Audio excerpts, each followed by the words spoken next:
रामकृष्ण हरि।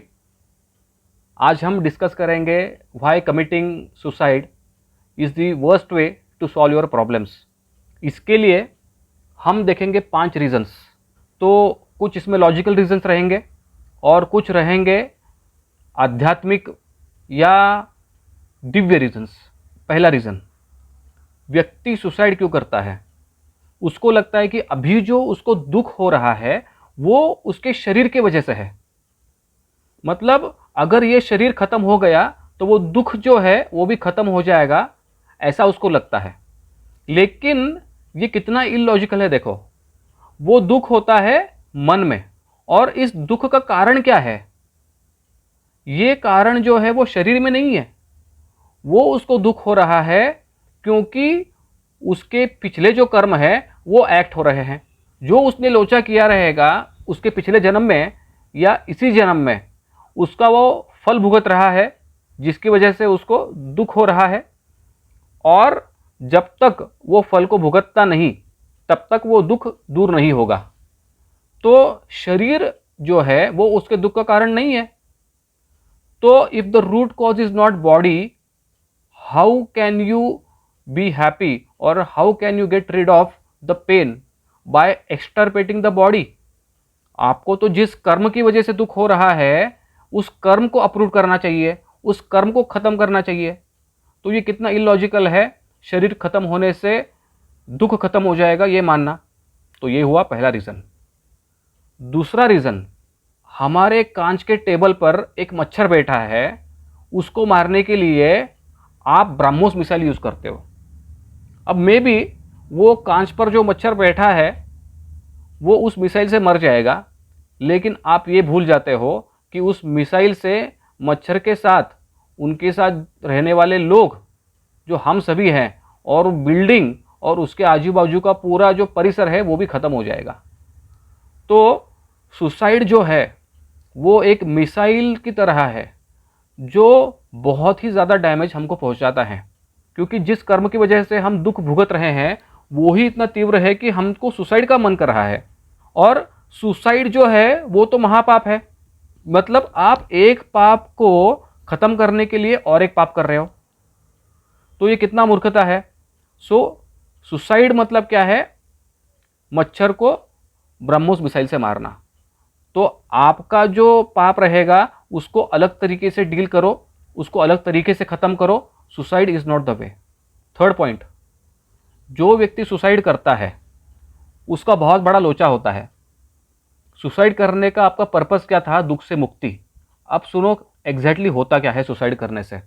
अब देखो गीता में क्या बोला है, यम यम वापि स्मरन भावम त्यजत्यन्ते कलेवरम तन तमे वैति कौन्तेय सदा तद्भाव भावितः।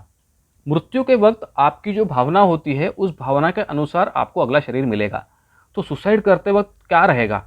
बहुत ज़्यादा अटैचमेंट किसी से रहेगी, या बहुत ज़्यादा किसी पे गुस्सा रहेगा, या बहुत ज़्यादा डर रहेगा। अब ये सभी एक्सट्रीम इमोशंस हैं मन के। इसकी वजह से जब हम सुसाइड करते हैं तब इमीडिएटली पिशाच योनि प्राप्त हो जाती है, क्योंकि पिशाच योनि जो है वो हम बोल सकते हैं कि मनोमय है या वायु रूप है। उसकी वजह से एक्सट्रीम फीलिंग से भरी हुई ये जो योनि है इसमें हमको जन्म लेना पड़ता है। अब पिशाच योनि प्राप्त होने का कारण और एक होता है। सपोज किसी व्यक्ति को 70 साल जीना है और उसने सुसाइड कर लिया एट द एज ऑफ 30। अब उसको अगला शरीर कब मिलने वाला है? 70 साल होने के बाद। मतलब 40 साल जो गैप बाकी है वो अभी फिल कौन करेगा? वो फिल करने के लिए आपके पास कोई देह नहीं है। वो फिल किए बिना आपको नेक्स्ट जन्म भी नहीं मिलेगा। उसकी वजह से क्या सिस्टम हो जाता है यहाँ पर कि जो गैप फिल करना होता है उसके लिए आपको 40 साल उस पिशाच योनि में या प्रेत योनि में रहना पड़ेगा। अब पिशाच और प्रेत योनि के ऊपर हम एक सीरीज लॉन्च कर रहे हैं, जल्दी आपको ये मिलने वाला है।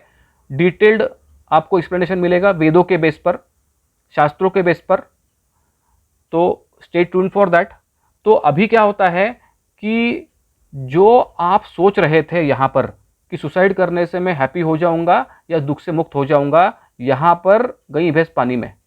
आप ज़्यादा दुखी होने वाले हो, क्योंकि पिशाच योनि में क्या होता है, आपको खाने की इच्छा होगी लेकिन खा नहीं सकते हैं, क्योंकि आपके पास जो पांच भौतिक शरीर होता है, या पांच भौतिक, या हम यहाँ पे बोलेंगे जड़ देह।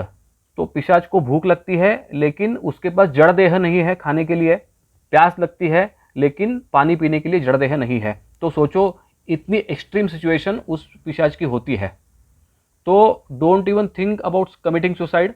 तो जिन लोगों को हमारे शास्त्रों में श्रद्धा है वो सुन लो कि आपको सुसाइड करने के बाद पिशाच योनि की ही प्राप्ति होने वाली है, या मैक्सिमम प्रेत योनि की प्राप्ति होगी। रादर मैं तो यही कहूँगा, ये होता ही है, क्योंकि आप मानो या नहीं मानो ये चीज़ें तो आपके साथ होने ही वाली है अगर आप गलत काम करोगे तो ये थर्ड रीज़न है and the biggest reason why you should not commit suicide. अब चौथा रीज़न है, ये एक लॉजिकल रीज़न है।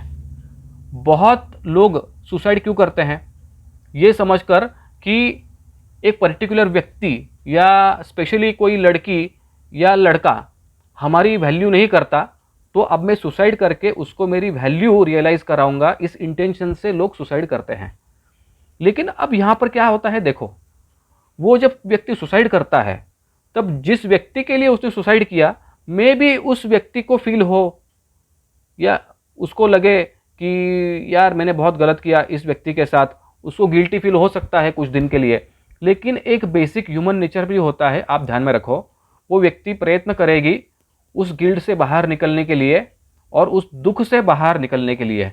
तो कुछ दिन में भी आपके मन के हिसाब से वो व्यक्ति आपके लिए रोएगी, गिल्टी फील करेगी, बोलेगी यार मेरा चंदू बहुत अच्छा था, मैंने उसको खो दिया। लेकिन to get out of that pain, जैसे आपने प्रयत्न किया सुसाइड करके पेन से बाहर निकलने के लिए, वैसे वो व्यक्ति भी प्रयत्न करेगी कुछ ना कुछ मेथड यूज करके एक्सेप्ट सुसाइड, उस दुख से बाहर निकले इसके लिए। अब आपके आंखों के सामने वो व्यक्ति आपको भुलाने के लिए ट्राई करेगी, और मे बी आपके आंखों के सामने ही वो व्यक्ति किसी दूसरे लौंडे के साथ घूमना चालू कर देगी। तो ये दुख आपको एक्स्ट्रा झेलना पड़ेगा। तो किसी को अगर आपकी वैल्यू रियलाइज करानी है तो सुसाइड नहीं करना है। आपकी वैल्यू क्या है ये आपके माँ बाप, आपके भाई बहन 100% जानते हैं, तो only they should matter to you. बाकी जो टॉम डिक एंड हैरी है ये आपको मैटर नहीं करने चाहिए। तो फोर्थ रीज़न जो है सुसाइड ना करने के लिए कि यही है कि किसी को वैल्यू आप रियलाइज नहीं करा सकते हो लॉन्ग टर्म के लिए, एटलीस्ट सुसाइड करके। पांचवा सबसे इंपॉर्टेंट रीज़न सुसाइड ना करने के लिए, क्योंकि जो दुख हो रहा है आपको उससे बाहर आना पॉसिबल है। क्योंकि देखो, दुख का आना हमारे जैसे हाथ में नहीं है, वैसे ही दुख का जाना हमारे हाथ में नहीं है। जैसे सुख आने के बाद जाना 100% है, वैसे दुख का भी आने के बाद जाना 100% है। तो जब जब आपको दुख हो, कितना भी भयंकर दुख हो, ध्यान में रखना कि वो दुख जाने ही वाला है। क्योंकि ये दुनिया क्या है, अशाश्वत है या टेम्पररी है या भ्रमात्मक है। तो जो भ्रमात्मक होता है वहाँ पर कोई चीज़ परमानेंट नहीं होती। सुख जैसा परमानेंट नहीं है, वैसा दुख भी परमानेंट नहीं है।